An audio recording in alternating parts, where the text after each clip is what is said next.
Quando eu era adolescente, estudava história na escola Laurindo Gomes.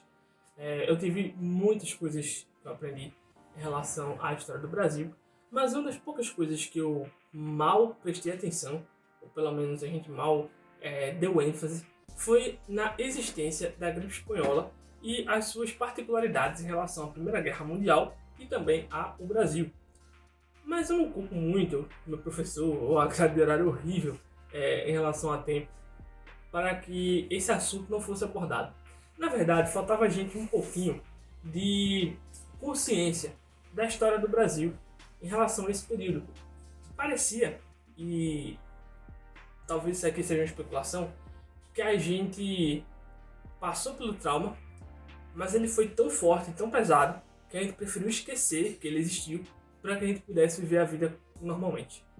Basicamente, essa é a tese por trás desse livro aqui, A Bailarina da Morte, da Lilian Moritz Schwartz e da Heloise Starling, que retornaram a publicações no Brasil pela Companhia das Letras, com um livro de historiografia que tem total relação com o momento que a gente viveu recentemente, que foi a pandemia da Covid-19. É sobre isso que eu quero falar com você hoje.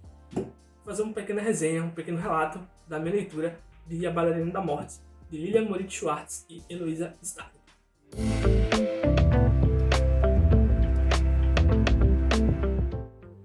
Olá pessoal, meu nome é Pedro Gonçalves, sejam bem-vindos ao Fragmentos, esse espaço que eu resolvi criar, você deve ter visto no vídeo trailer anterior, e que visa expandir um pouquinho das minhas experiências acerca das leituras que eu faço.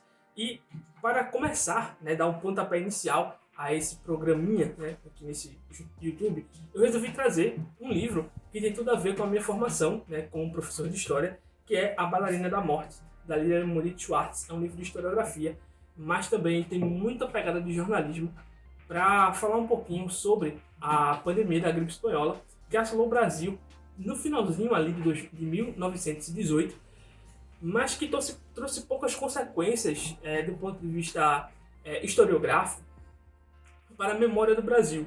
E a gente poderia começar essa pequena resenha justamente falando um pouquinho sobre memória coletiva. Mas antes eu quero pedir que você deixe aí o seu like, o seu dislike, comente se você gostar um pouco desse conteúdo e compartilhe para mais pessoas, porque isso ajuda bastante a que esse conteúdo também aumente. E aproveite para me conhecer, caso você ainda não saiba quem eu sou, lá no Instagram, @blog.fragmentos.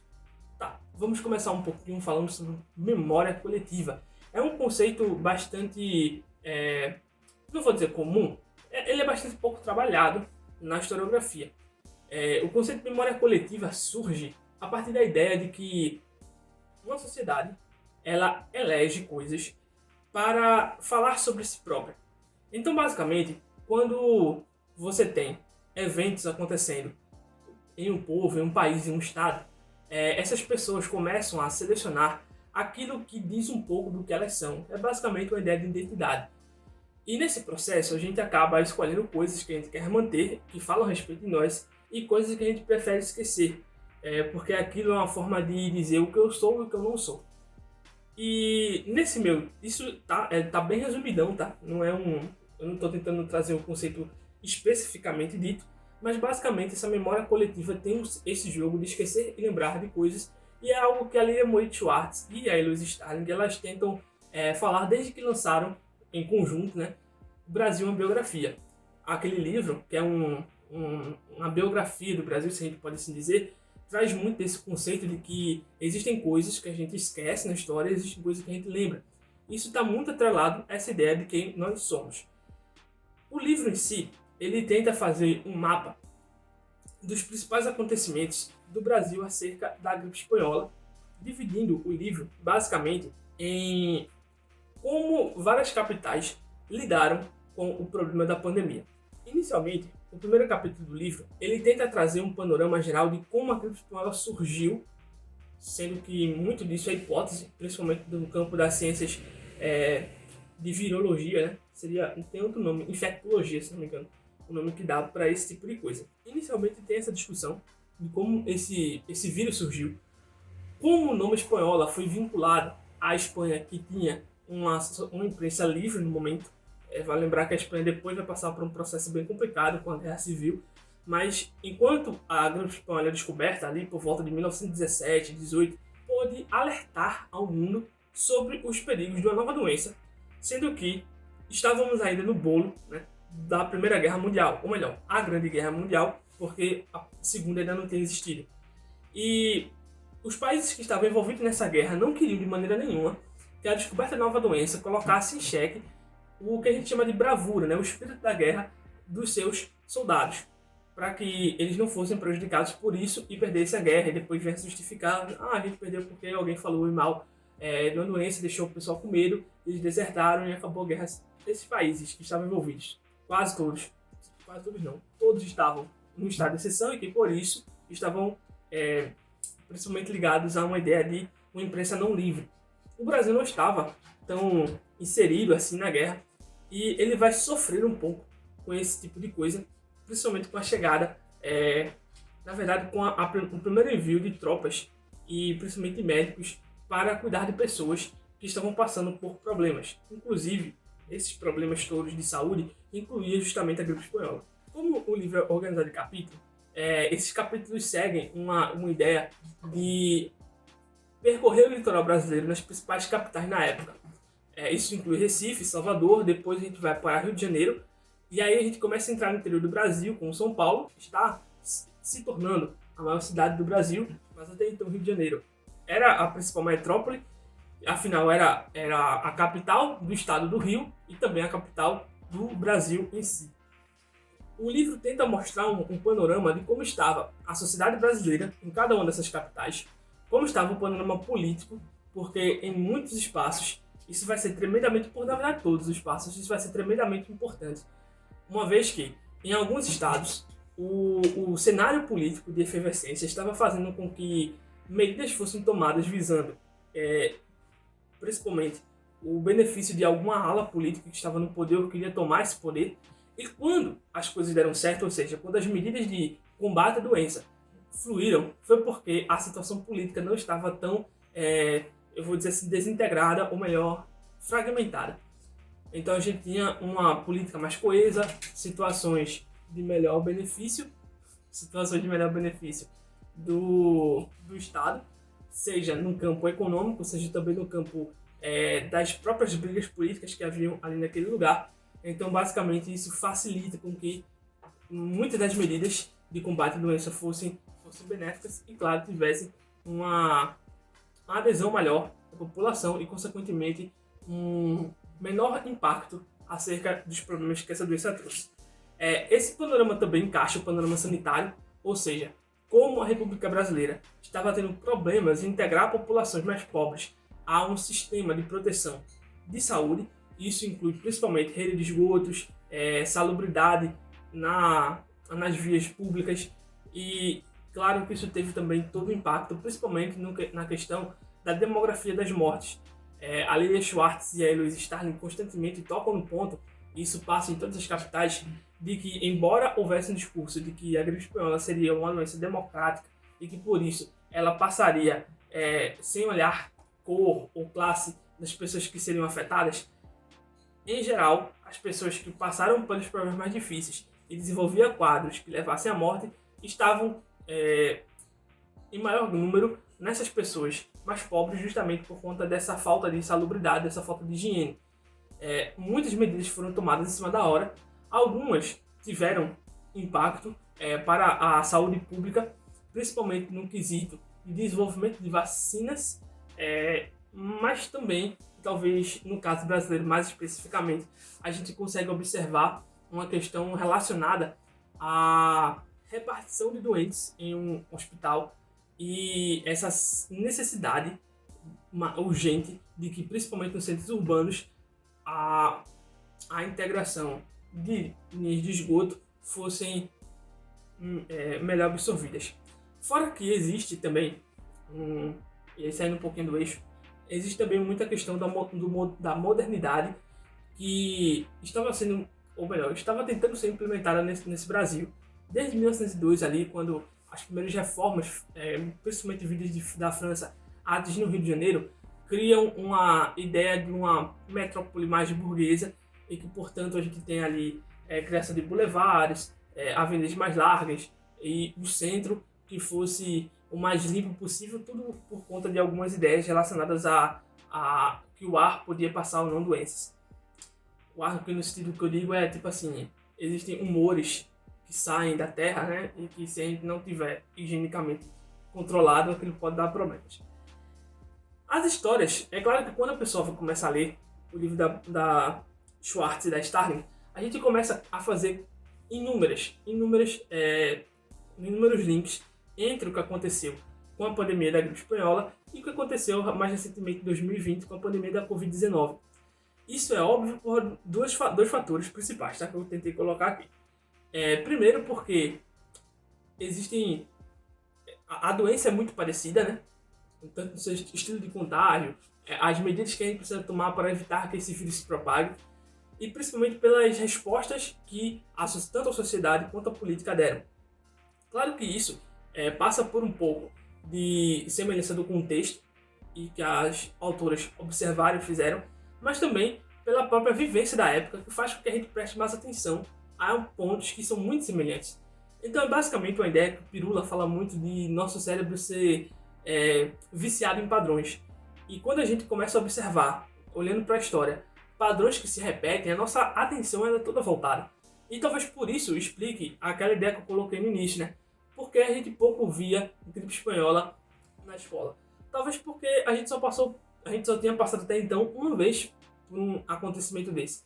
E quando a gente passa uma segunda, e isso eu falo mesmo levando em consideração que nós não estávamos vivos quando a gripe espanhola aconteceu, mas a nossa memória se mantém e alguns registros também aparecem. E quando a gente passa uma segunda vez, a gente começa a prestar mais atenção nesse registro, talvez ao ponto, né, eu espero, de criar agora sim uma memória coletiva cada vez maior sobre o que aconteceu em 1918. Esses 3 pontos que são muito interessantes que eu consegui observar na história e que trazem algumas diferenças entre a pandemia de Covid-19 e a pandemia de gripe espanhola. A primeira que talvez me chamou mais atenção é em relação à ciência, principalmente a questão da descoberta dos vírus. Na época em que a pandemia de gripe espanhola aconteceu, a ideia de que havia um vírus era uma especulação que ainda não tinha sido provada nem sequer testada em larga escala. Então, os cientistas da época não sabiam que a influenza, né, eles já tinham dado esse nome à doença, mas que a influenza era causada por um vírus.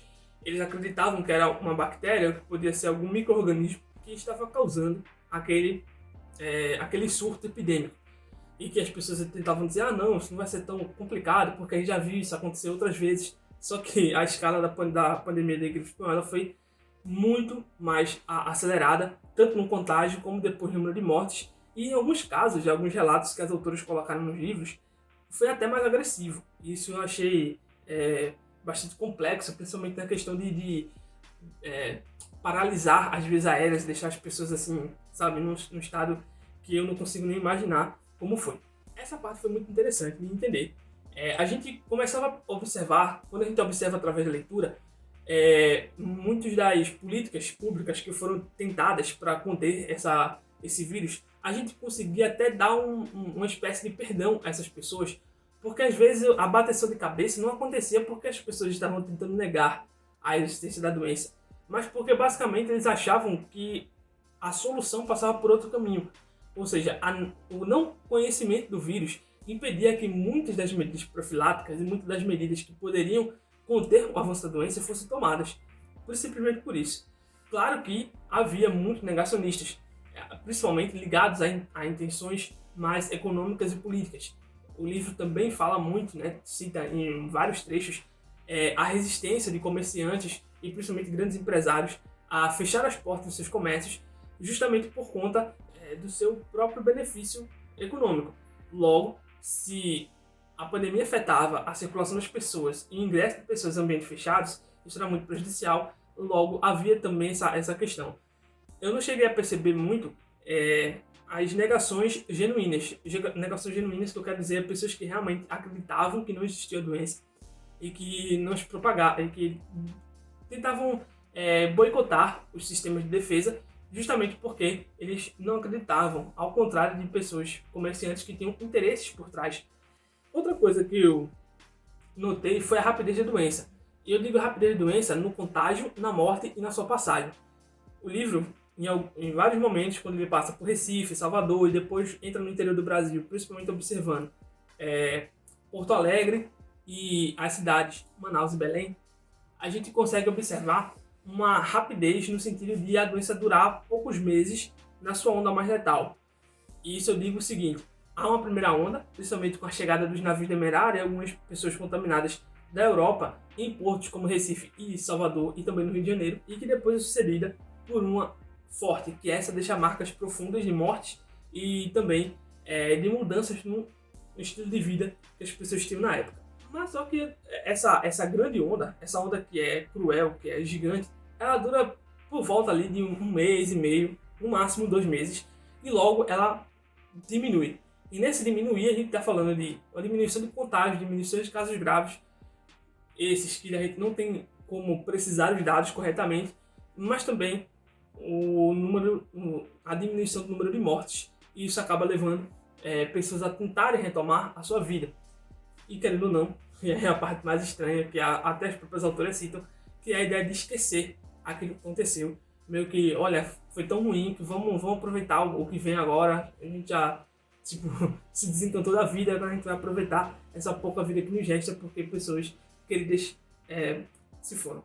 E depois tem um contexto da Grande Guerra, né, que é a Guerra Mundial, porque ao contrário da pandemia de 2020, a gente não tem um conflito de grandes proporções que não só acelere o deslocamento, a gente não precisou disso para acelerar o contágio, mas para a época aquilo foi tão importante quanto, primeiro, a falta de transparência acerca de como essa doença surgiu, de onde vem, onde foram os primeiros casos, e principalmente a não divulgação do impacto que eu digo transparente dessa doença. Os principais países, como eu disse no início, eles tentaram ao máximo evitar que essas notícias se espalhassem para a população civil, e claro que isso coloca em risco essas pessoas.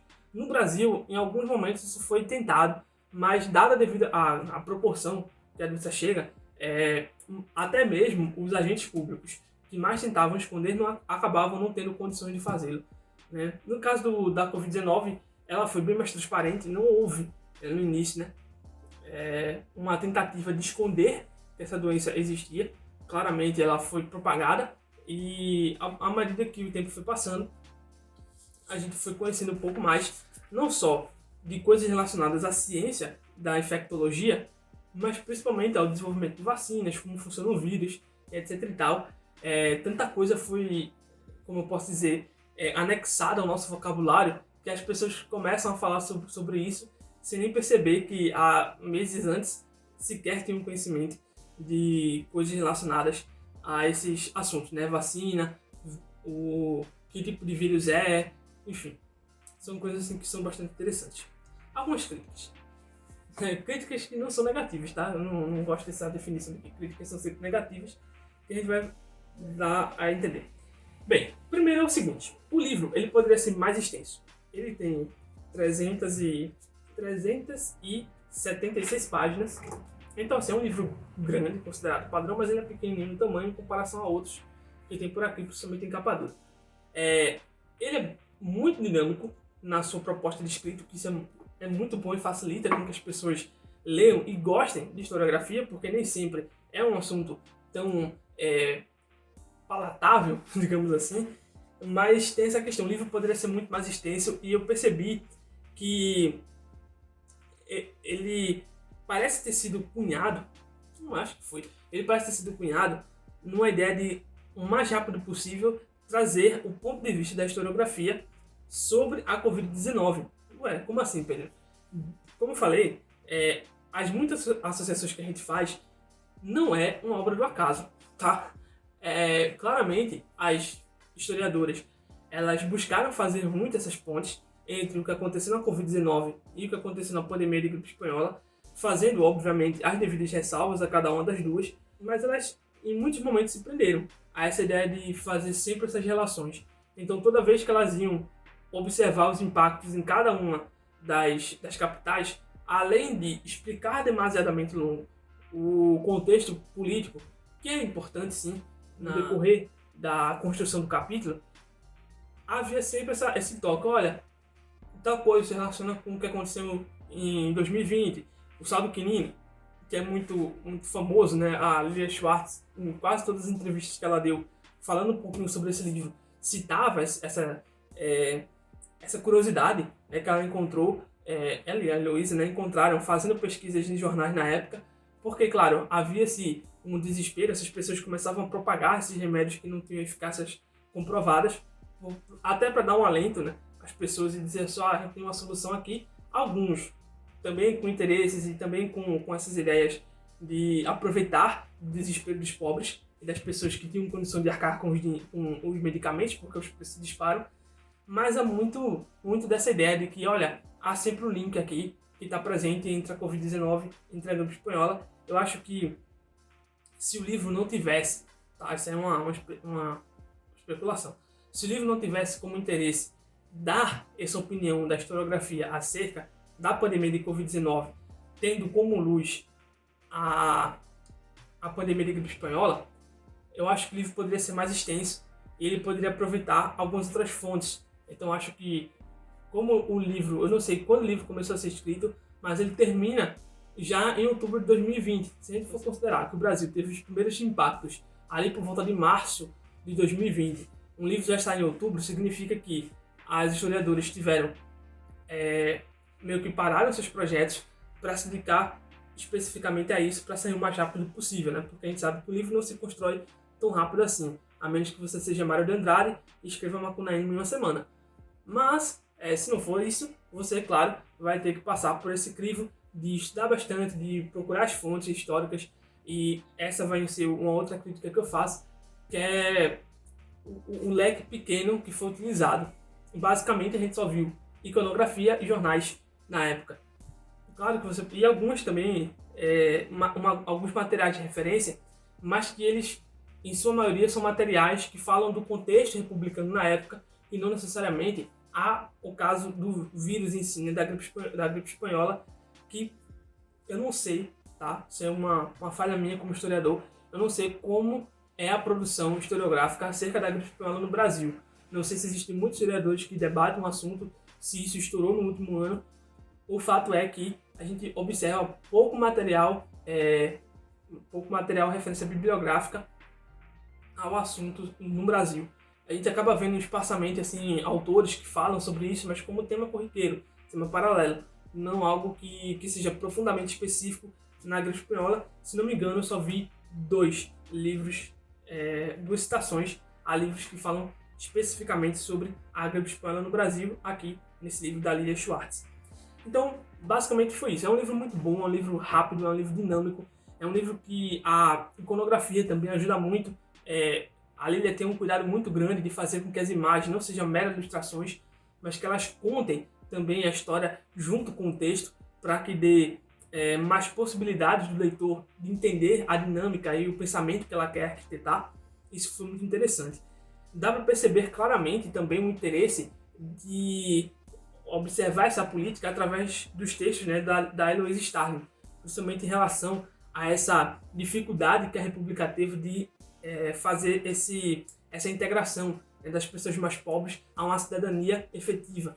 Isso é muito perceptível na obra, e ela mostra, né, o impacto que isso teve, não só nas pessoas mortas, mas principalmente na própria maneira como as pessoas estavam lidando e confiando no governo. Isso foi bastante interessante. O mote do livro acaba sendo uma frase de um historiador, que eu também não me recordo agora, que é aquela ideia de que quando um povo não conhece a história, ele está falando a repeti-la. E basicamente foi isso que aconteceu. Uma vez que a gente passou, o nosso bonde brasileiro passou pela gripe espanhola, a gente acabou recebendo o impacto, mas não criando uma memória daquele período. A gente mal escutava, né, falar sobre isso, seja até por pessoas mais velhas. Eu também nunca tive contato com ninguém que estava vivo, consciente em 1918. E essas pessoas raramente têm lembranças, ainda mais porque eu moro no interior. E se sabem, né? No interior do Brasil as coisas demoram para chegar um pouquinho. Está mais acelerado atualmente, mas na época não era. E claro que a nossa esperança fica, né, o nosso desejo também fica que o que aconteceu com a justiça para as pessoas que sofreram com a pandemia de gripe espanhola em 1918 e que também nunca esqueça as pessoas que passaram pela pandemia de Covid-19 agora em 2020, né?